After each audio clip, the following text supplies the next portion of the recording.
So, What's trending? bridging your Catholic faith with your everyday life.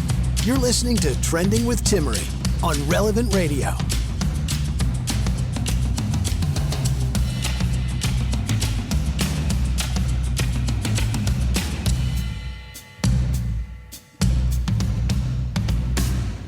Welcome to our weekly happy hour here on Trending. It is so great to be with you. I hope you had a restful weekend.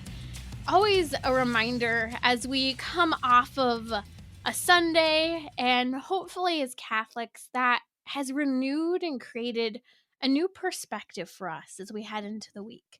Sunday, as we know, is meant to be a day of rest, rejuvenation, recovery, a time to delight in the Lord and to be delighted in by God. How can we be delighted in by God on Sundays? Well, but I think the first and foremost, the way we can do that is by worthily receiving Him, body, blood, soul, and divinity in the most holy Eucharist. That is the opportunity to be delighted in with our Lord, to be united with our Lord in such an intimate and perfect union. And so I want to encourage you as you kick into this week and you have all week long to prepare for Sunday. Really ponder, how can I live this coming Sunday truly honoring the commandment to keep holy the Lord's day, to set aside time for rest. I'm just giving an example. I really needed to go to Costco. I didn't have time to kind of get everything I needed to done. And I needed to go, and I kept thinking, oh man, I'm gonna have to go on Sunday. And even yesterday, I'm like, okay, we're gonna be low on food this week in terms of what we need, but that's okay. You know what? I'm not going to go to Costco on Sunday. And it's so simple, but I'm so glad I didn't go. And here's why, because it's the whole ordeal, taking the baby, going, packing, taking everything with us. And it also takes a chunk of the day away from enjoying Sunday, that the Lord is saying, like, I've given you this day to delight in me and for me to delight in you. And that can mean doing great fun things. Like, we ended up going to the lake yesterday. We probably wouldn't have gone to the lake if we insisted on going to Costco. Now, that's where we have to kind of start to try and figure out, well, what is, for example, restful on a Sunday? Does that include cooking? Does that include grocery shopping? Does that include going out to eat? There's so many things that we could ask. And I remember some guidelines that people have given me before is try not to employ other people on Sundays. Like, try not to make other people work on Sundays. And I think it's a good idea. Can you do it perfectly? No. Do I love to go out to eat on a Sunday? Yes. In the picture perfect world, none of these restaurants would be open on Sundays, and therefore we wouldn't have the option. But also, it is nice to take the opportunity to go out to eat. I'd be fascinated. Maybe you can share what you do to rest on Sundays. What are activities that you like to engage in? Numbers 1-888-914-9149. You're joining us during our weekly happy hour on Trending. Why is this important? Well, it's important because it's one of the fundamental and first commandments that God gives us. Keep holy the Sabbath day, the Lord's day, the day of resurrection. Do we take this seriously? And I'm talking about it today, Monday, during our weekly happy hour, because we have 6 days to prepare ourselves to truly celebrate and keep holy the Lord's day and to start taking this more seriously. So that means getting things done maybe today that you would otherwise do on Sunday. Numbers 1-888-914-9149. I'd love to hear from you. What is getting in the way of your happiness, and what do you do to rest on Sundays? Numbers 1-888-914-9149. I think this is a really important question because so often we make excuses for, well, I run out of time and I'm so exhausted. That's getting away the my happiness. I never have time to spend time with my spouse. There's so many things that people could complain as to why they're struggling in their own life. But I think that keeping holy the Lord's day is a fundamental teaching that can help us to truly live out the commandment of God. And remember, when we follow the commandments of God, we're happier. What's the first commandment? First and foremost, we're called to have no other idols, to only take God as our first and foremost. That God is our God, to have no strange gods before him. And then to keep holy the Lord's name. This is one we tend to struggle with. There's a culture. I was just talking to someone about this the other day. There's a culture of saying, oh my God, when we're shocked, or saying, oh my God, when we are just doing something dumb or surprised. And we're actually taking the Lord's name in vain in that moment. Let's try to only say, oh my God, when we are in awe by the majesty of God and we are praising and thanking him. You see, so then the next commandment is to keep holy the Lord's day, to keep holy the Sabbath day. The first 3 commandments help orient us to a proper relationship with God. When we have our relationship in order with God, everything else falls into place. I've said it many times before. I'll never forget when I was in college and someone encouraged me, you know what? Stop doing homework on Sundays. Other than some meditative theology readings, I studied theology in school. I stopped doing homework on Sundays. I didn't write papers. I mean, let me tell you, this was a sacrifice. We were reading multiple books per week, giant academic books. And guess what? God duplicates your time. When you set aside time to honor him, when you truly do, he duplicates time. He duplicates blessings. It's the same way with the idea of tithing.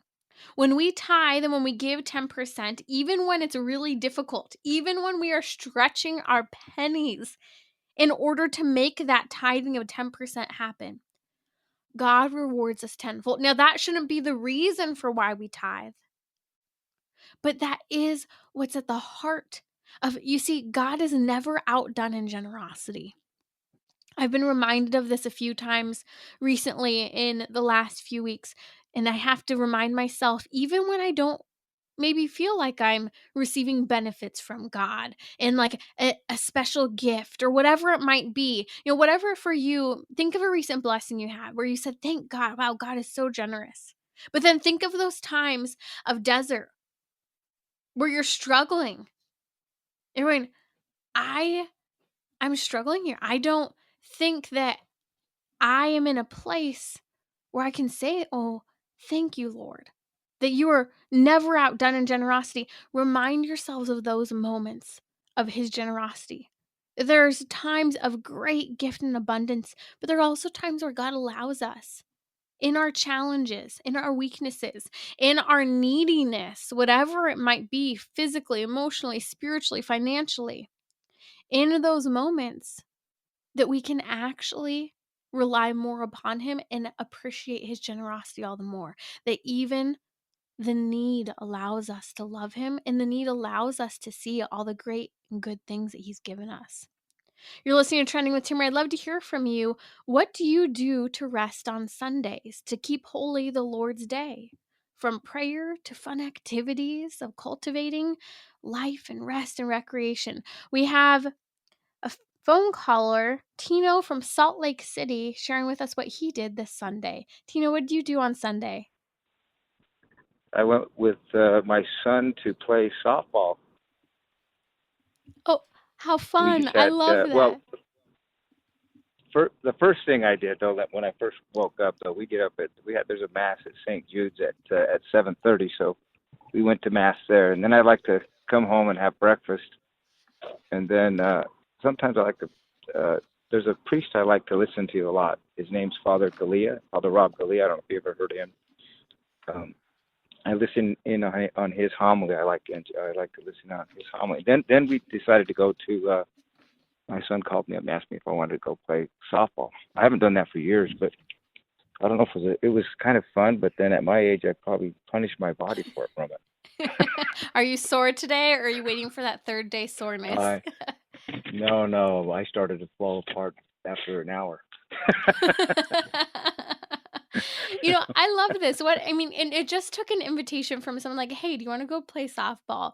And something so simple that is so much better, I think, often than what we tend to do on Sundays. Let's play catch up with all the other things that we didn't get done through the rest of the week. So thank you for sharing that. I'd love to hear from you if you've done something this Sunday that has allowed you a little bit more time to rest and recuperate.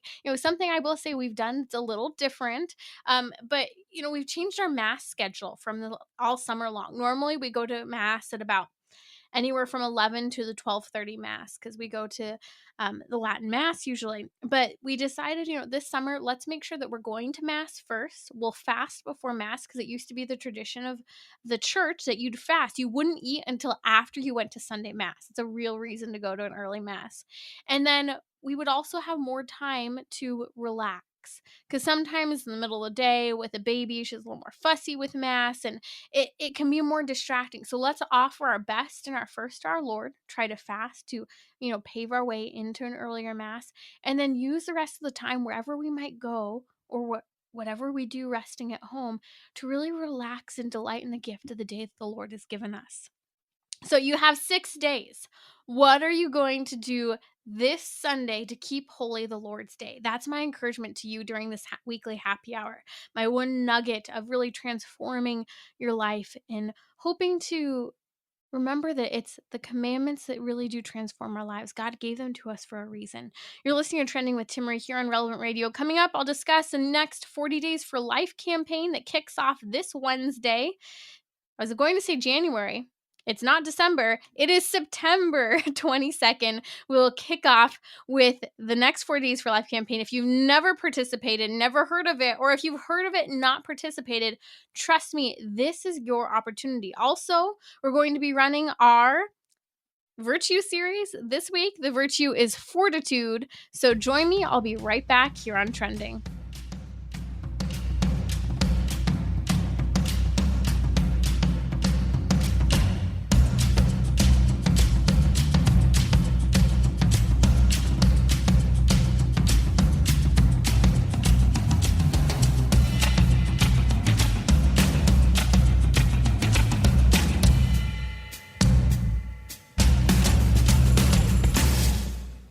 Catholic Order of Foresters is proud to sponsor the Relevant Radio Studio line.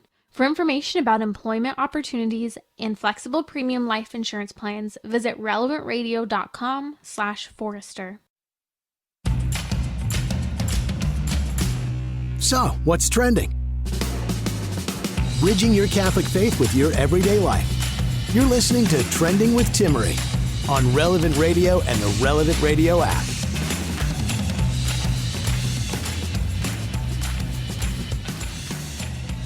Welcome to our weekly happy hour here on Trending. If you've never joined us for a weekly happy hour, it's all about joy. Why joy and not happiness? Well, happiness is fleeting. It's transitory. Happiness is an emotion that comes and then it goes. Sorrow is an emotion that comes and then it goes. Giddiness. All of these are emotions that for some reason we've defined our life based on emotion. I feel depressed, ergo, therefore I shall be depressed. And I identify as depressed.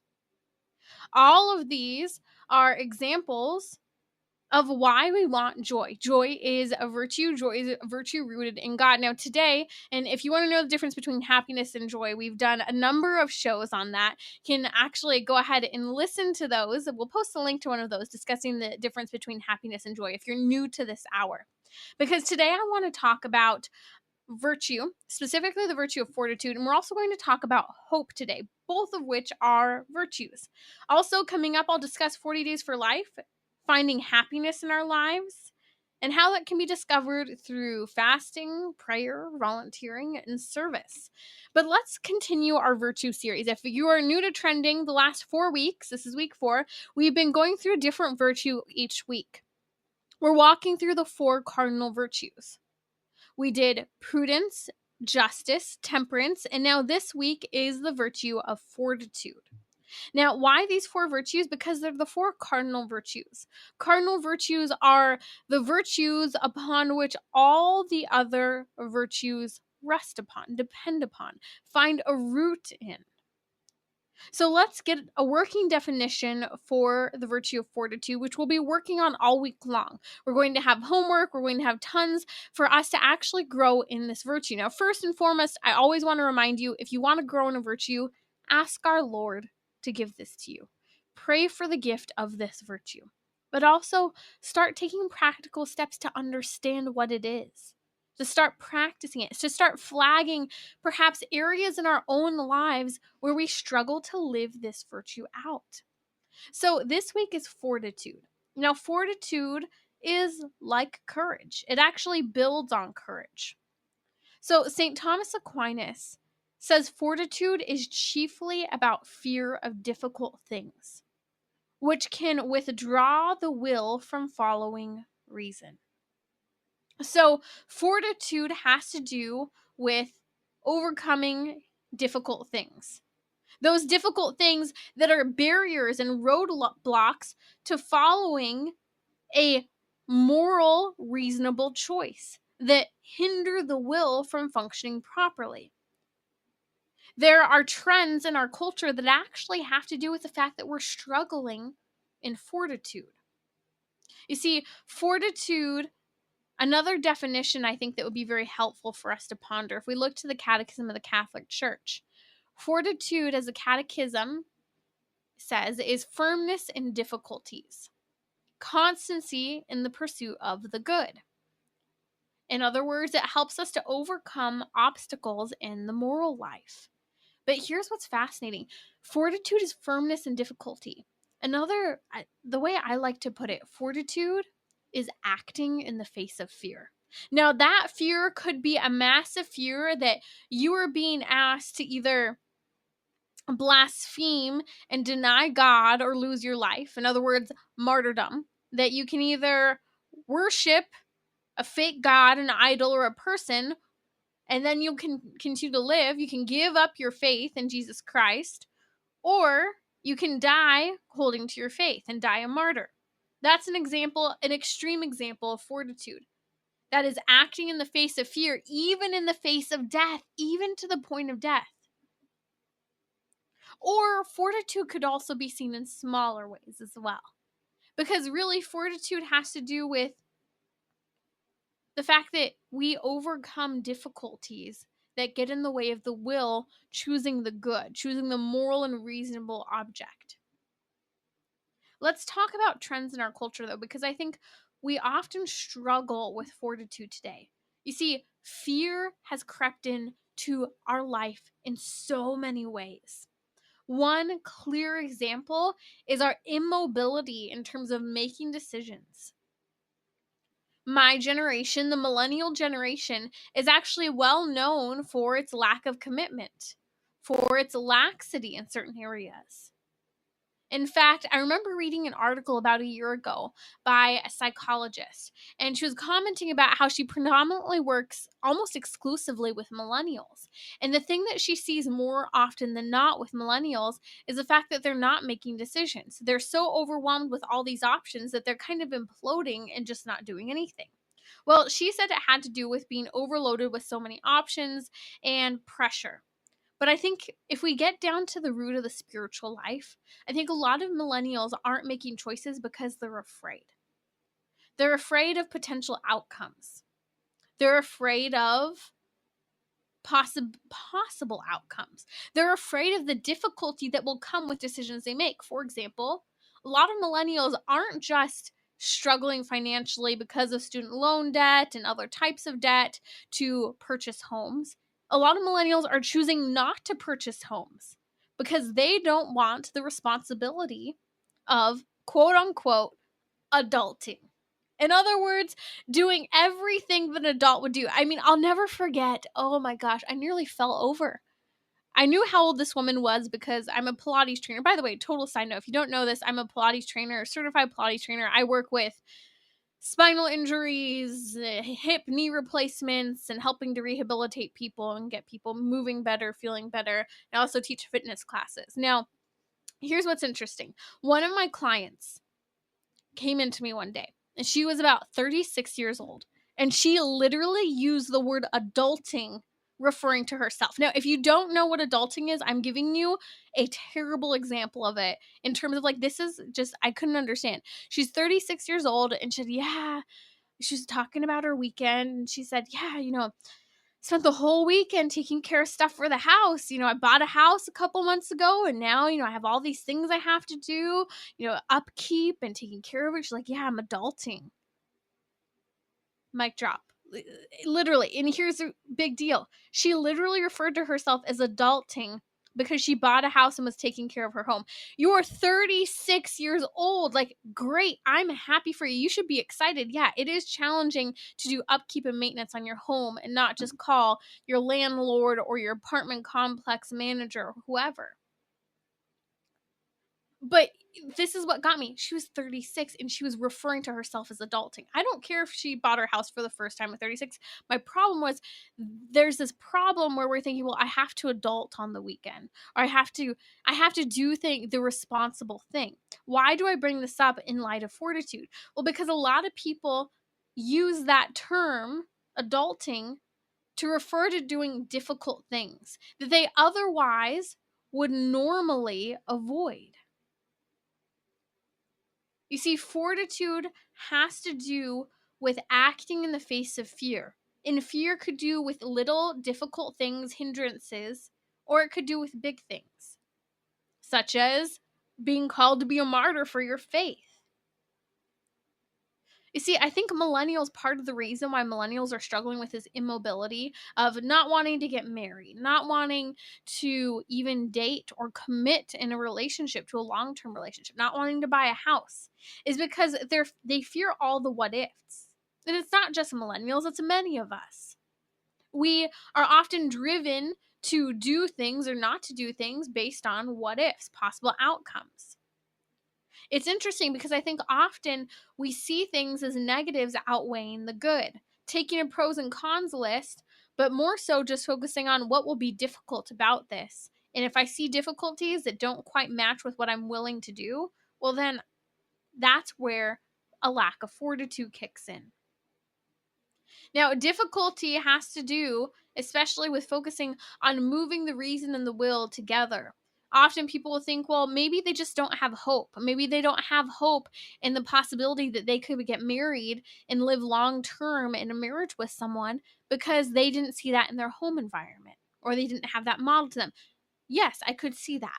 Maybe they've lost faith in the institution of marriage. However, and this is important, that's not what fortitude has to do with. It doesn't have to do with things that people have lost hope in. Fortitude has to do with me, myself, and I being willing to overcome the difficult moments of a certain objective. So, for example, someone might say, well, I don't want to get married because I don't want to have to be told what I should do on the weekends or with my free time. There are people who say that. They don't want to get married. They'd rather just date someone and have fun because they want to preserve their free time. They want to preserve their hobbies. I'm using these examples because it's important we understand that fortitude does not have to do with lack of examples, lack of hope. It has to do with us not wanting to do difficult things. Now, I think that since I've had the baby, I've struggled a little bit with fortitude. And I realized this because, this weekend, my husband took a bunch of the photos from our family vacation we took this summer, and we went water skiing a lot. And one of the days when we were going to go water skiing, it ended up pouring rain. Now, I know someone's going to call and say, oh my gosh, you could have been struck by lightning. Yes, I went water skiing in the rain. Okay, that's off the table. We were totally fine. But it was a cold day. It was windy. It was raining.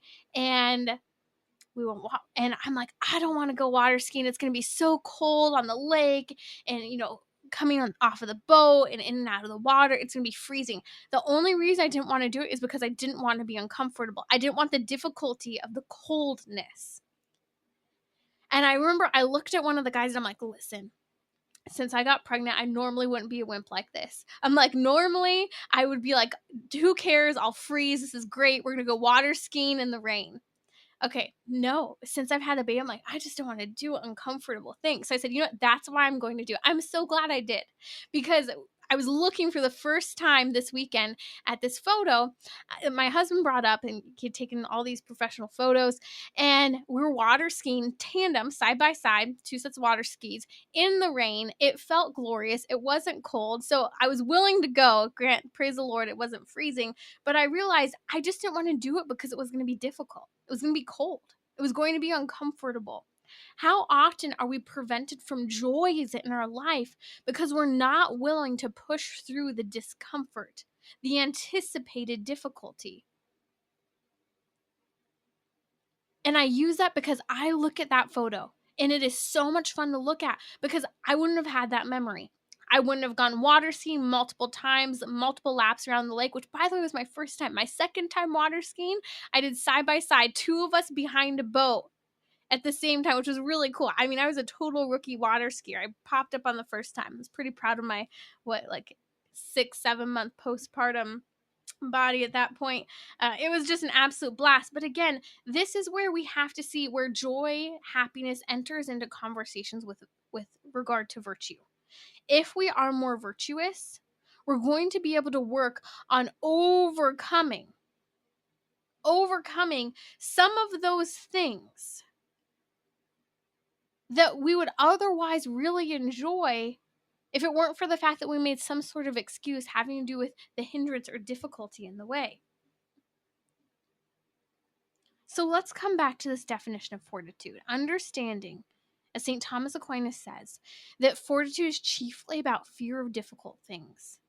Those things that can withdraw us from actually following reason. The Catechism, as I mentioned earlier, addresses how this is fortitude is firmness in difficulties, constancy in the pursuit of death, and helps us to overcome those obstacles in the moral life. Now, fortitude, I gave an example with the water skiing, might not have to do with the moral life in that instance, but it does have to do with perseverance. And if we're willing to build a habit of regularly doing things that are uncomfortable or difficult, that actually helps us when it comes to larger, more difficult choices we have to make.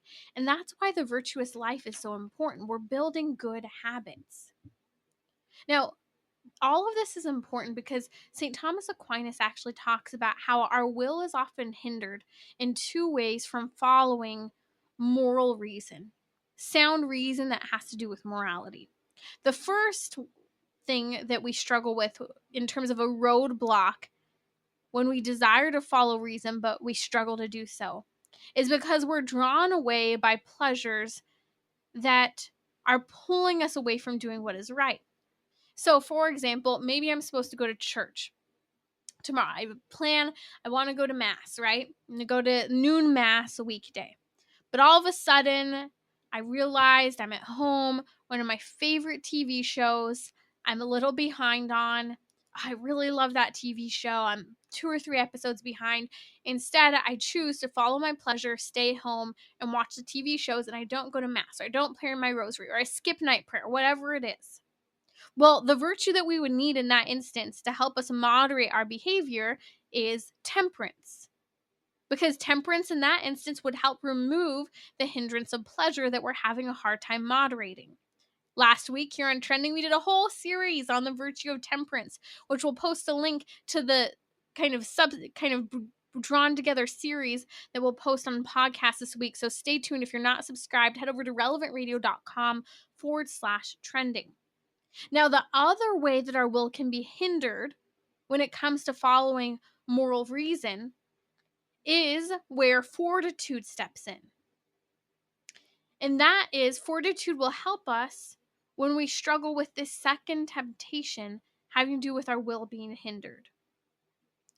And that is when we're looking at something, and because we see that it's difficult, that difficulty is what gets in the way. That we're allowing something that looks difficult to prevent us from doing good, prevent us from following what is reasonable, prevent us from doing what is right. St. Thomas Aquinas says that fortitude of the mind is what is necessary in order for us to overcome this particular hindrance in following right reason. So all of this has to do with addressing those fears, those little fears or those little difficulties. I'm like, I'm just not willing to do that. For example, maybe you wouldn't be willing. And we had a caller call earlier about how he had so much fun playing softball on Sunday. Maybe you wouldn't be willing to go and play softball with your adult son on Sunday because you'd anticipate, man, I'm out of shape. I'm so uncomfortable. I'm going to be sore. I might throw out my shoulder. And you anticipate all these difficulties that haven't even occurred that are recoverable. And so you don't go and delight in playing softball, yet alone having that memory that you can now share with your son. This is where things such as fortitude kick in small and simple ways to help us in the spiritual life. Lucas is reminding me, producer Lucas, of my favorite quote. And I'm so glad you reminded me because I was thinking about it this weekend as I was getting ready, and then I completely forgot to discuss this. Favorite quote: if you are a regular listener of Trending, you better have this memorized or know what I'm about to say. It's Pope Benedict the 16th, Pope Emeritus Benedict the 16th. He said, the world offers you comfort. You were not made for comfort. You were made for greatness. This is what we have to remember. When we aren't making decisions, when we're being immobile because of all the difficulties we see that lead us to not choose the good or to delight in the fun, remember, we're made for greatness. Let's take this and twist this in a different perspective. Let's look at how sometimes it seems as if we have the virtue of fortitude, but we really don't. This is actually really important because you might think, well, I do difficult things. Yeah, I do a lot of difficult things. I overcome difficulties all the time. This is where motives kick in. This is where we have to understand virtue isn't fake. Virtue is actually a good habit for the right reasons. Now, a lot of us can do good things, but we can do them for the wrong reasons.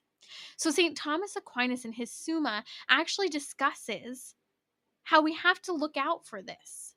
For example, this looks like the virtue of fortitude, but it's not. For example, let's say that someone does something, but they're ignorant of the actual danger or the difficulty. So they do what is difficult, but they didn't know it was going to be difficult or dangerous. Well, it wasn't actually a virtuous act because they didn't know. They were ignorant of it. I'm not saying what they did was wrong. It just wasn't virtuous. It didn't have the virtue of fortitude. Or, for example, maybe someone is told about the danger, but they don't see the significance of the danger. So let's say they just do whatever that threatening thing is anyways, but they didn't know what the significance of the danger was, even though they were warned.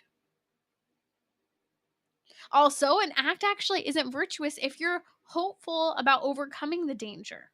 For example, let's say I am a soldier and I'm trained in incredible gunmanship. And I know how to shoot a gun, I know how to protect myself, and I know how to take a life if necessary. A lot of our soldiers go into war, battles, skirmishes, and they are not afraid.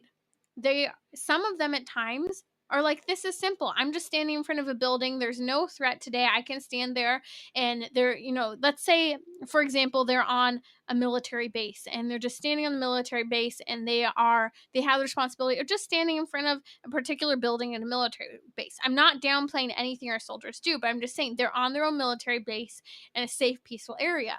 Now, them standing there holding a gun, they're not going to be afraid. But you or I, who doesn't have that skill in holding a gun, who wouldn't know what to do if for some reason, even in a safe environment, the thing they're supposed to guard was in threat, we wouldn't know what to do with that. We wouldn't have the training. But a soldier who has the training to be on a peaceful base, on the base, standing guard in front of a door, isn't going to be afraid. But for us, we'd see that as a very virtuous act because we couldn't imagine being in those circumstances because we don't have that training. But for the soldier being on that base, just in front of that door in a peaceful zone, they don't see it in that sense as the virtue of fortitude because they're hopeful. They don't see the danger. There's no danger in that circumstance. So other ways that we can also see that people would think, oh, that's a virtuous act in terms of fortitude is someone would think, oh, well, that looked Very, very courageous, very fortuitous. And you look and say, actually, they were acting impulsively.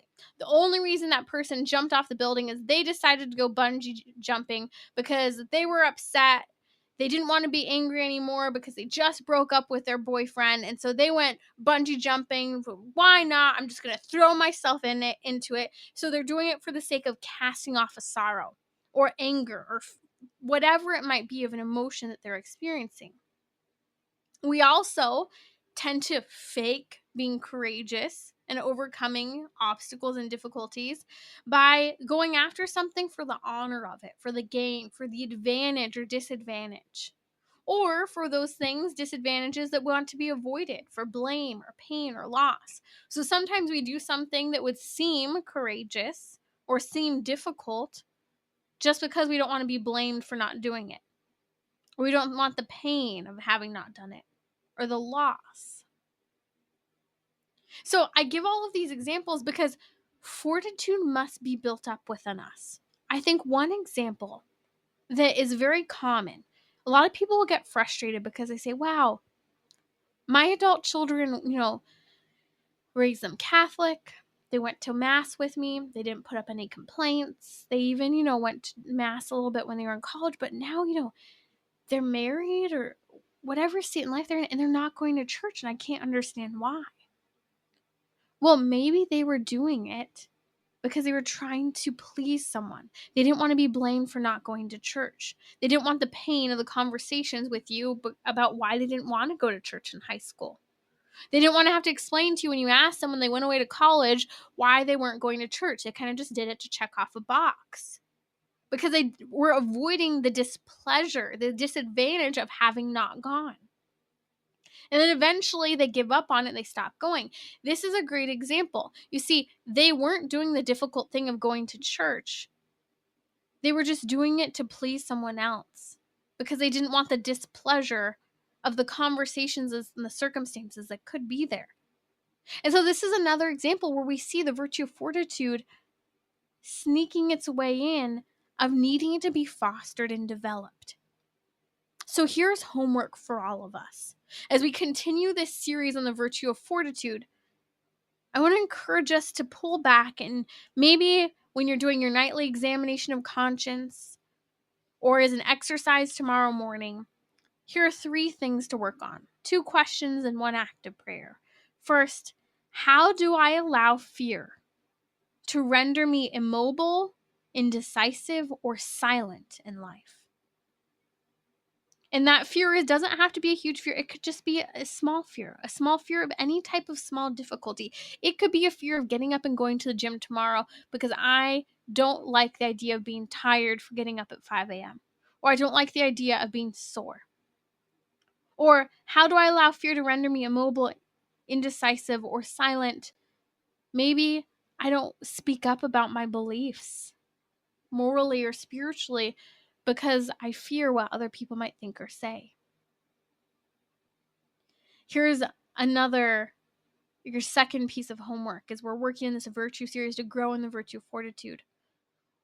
What do I avoid in my life day to day that is difficult that I should be doing? So what are those things that I should be doing, but I avoid them because they're difficult? I get out of them. I pawn them off or just don't do them at all. We all have these things. These are little opportunities to grow in the virtue of fortitude. And so the third thing is I want you to pray for the Lord to grow you in the virtue of fortitude, specifically in these areas you've identified. You're listening to Trending with Timmerie here on Relevant Radio. I'll be back discussing why we're happier when we are hopeful, and also how we're kicking off the 40 Days for Life campaign coming up this Wednesday. It's your opportunity to participate in a local 40 Days for Life near you. Don't go away. We'll be right back during our weekly happy hour. You can listen to more of Trending with Timmerie via the Relevant Radio app or at relevantradio.com/trending. Bridging your Catholic faith with your everyday life. You're listening to Trending with Timmerie on Relevant Radio and the Relevant Radio app.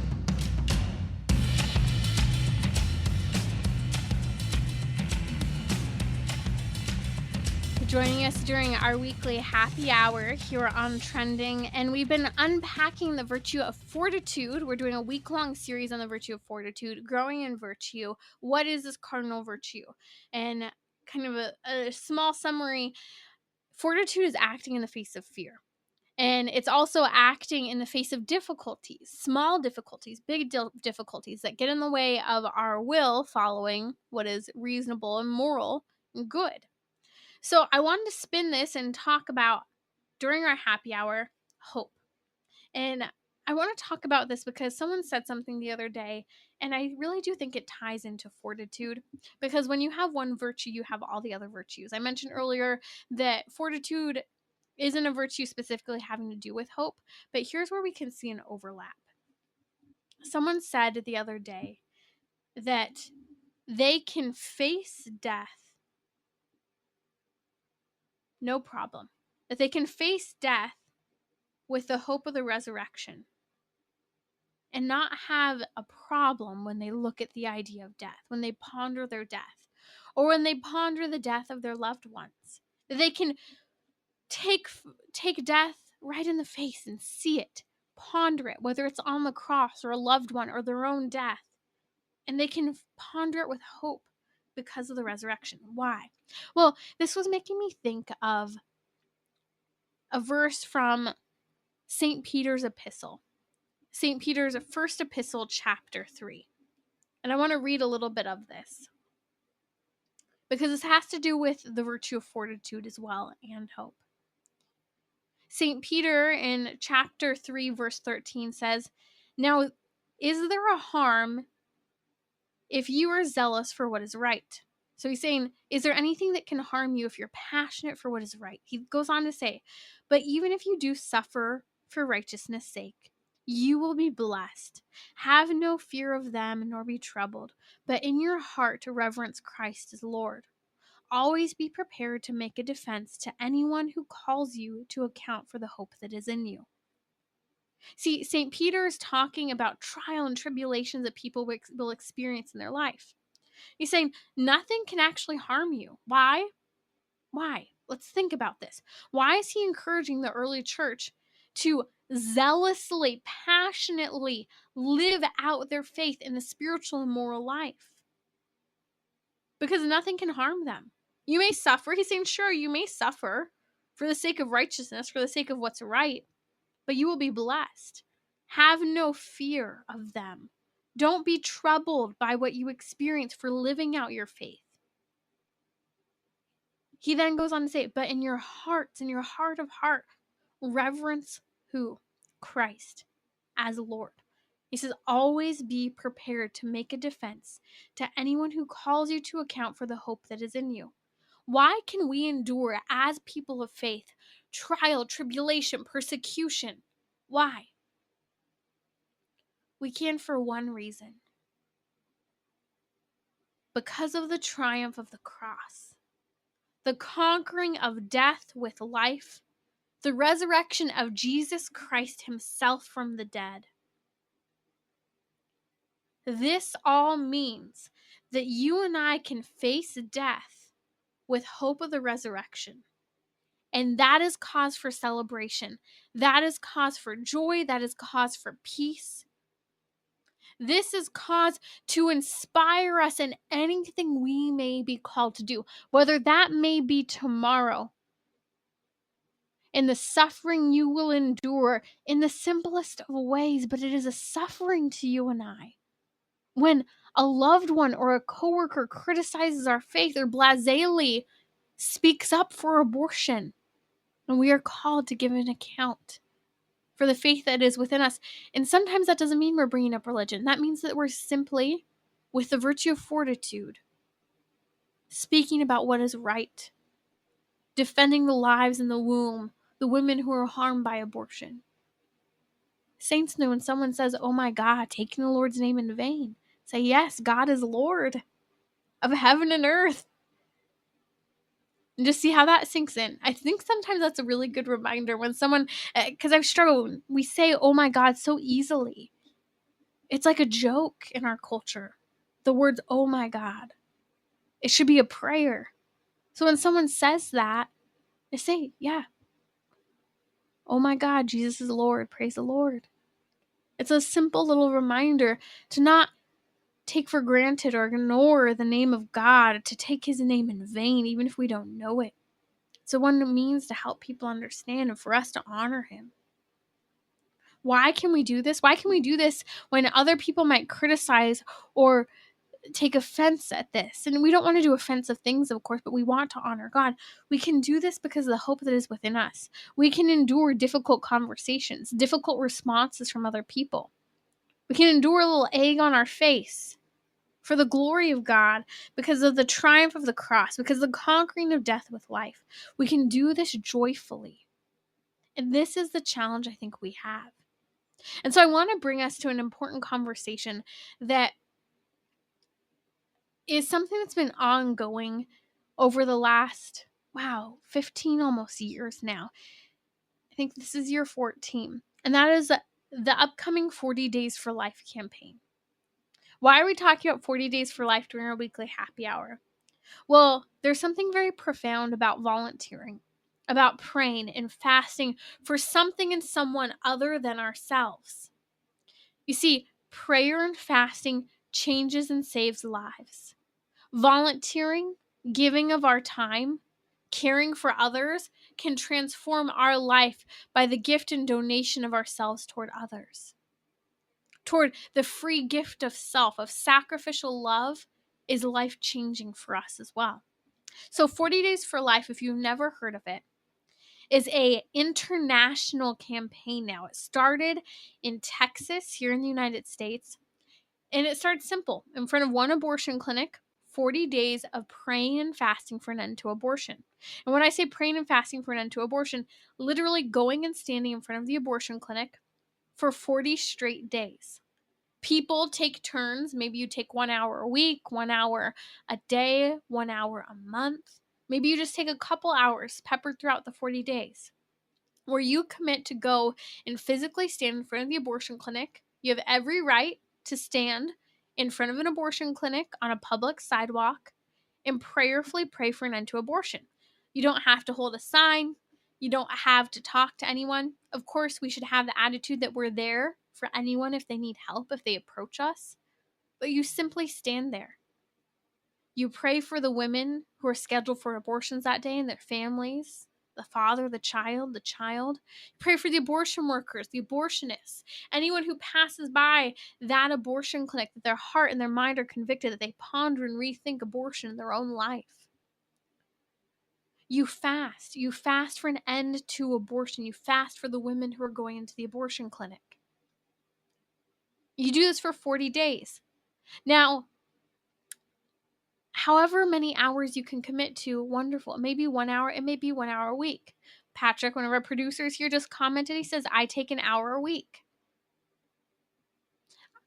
I think that this is a really great opportunity if you've never gone before. What's great is their goal is to usually have 2 people at any given hour praying together. So you're not alone. And the goal would be that even if you've not gone before, you can tag team with a friend or go with someone more experienced. You can even contact your local 40 Days for Life organizer. So here's the deal. 40 Days for Life campaigns, I'm sure you know about this, happen all across the nation. They actually happen all over the world now in front of abortion clinics. All you have to do is go to 40daysforlife.com. That's the number 40 daysforlife.com. I'll have Lucas go ahead and post a link on social media now to 40 Days for Life, because this is a great opportunity for you with a loved one, with a family. Yeah, I'm going out there with my baby girl because it's a great example for people to see a baby in front of the abortion clinic. I'm going and taking my baby girl. We're going to stand out there. We're going to pray. We're going to smile. And I think it's a great example. I've never gone with my baby. I've gone pregnant to an abortion clinic, but with my baby, for a mom to see that you can be happy as a mom with your child, that could be you. To see that baby just a little more developed than that baby in the womb. So I want to encourage you to do 2 things. One, go to 40daysforlife.com, the number 40 daysforlife.com. Look up your city, look up your local 40 Days for Life program, and sign up for 1 hour. Now, it might be 1 hour a week. It could be 1 hour a day. Or it could be 1 hour during the entire 40 Days for Life campaign. But I'm asking you to do something, even if you've never gone before. And if you go for the first time, I would love to hear from you. Call me, write me. I would love to share here on Trending your experience of praying in front of the abortion clinic for the first time. I'll never forget that one of the first times my husband went in front of an abortion clinic. I remember him saying, I didn't grow up in a family that did anything like protesting like you did, Timmerie. I didn't grow up doing things that were uncomfortable in that sense, public witness. And he said, it's shocking, the idea of it. It's overwhelming, the whole idea. And even, I remember when we were dating, I say, hey, let's go to a walk for life. He's like, what? Not that he wasn't pro-life, but this public display was something very new. And maybe that's the case for you. But it's been so awesome to see how important he sees and understands that these things are. That we're literally standing in front of the abortion clinic. We're the last defense between that baby and that mom walking into the abortion clinic and having that abortion. So please, I'm begging you, sign up at 40daysforlife.com. The campaign starts this Wednesday, September 22nd, and it runs all the way until Halloween, October 31st. Pray and fast. I want to encourage you. Remember, this is prayer and fasting. Jesus Christ himself in Mark chapter 9 says that some demons are only cast out with prayer and fasting. So I want to encourage you, offer something up as a fast for an end to abortion, or for the women entering your abortion clinic nearby, that their babies will be saved and their lives will be changed.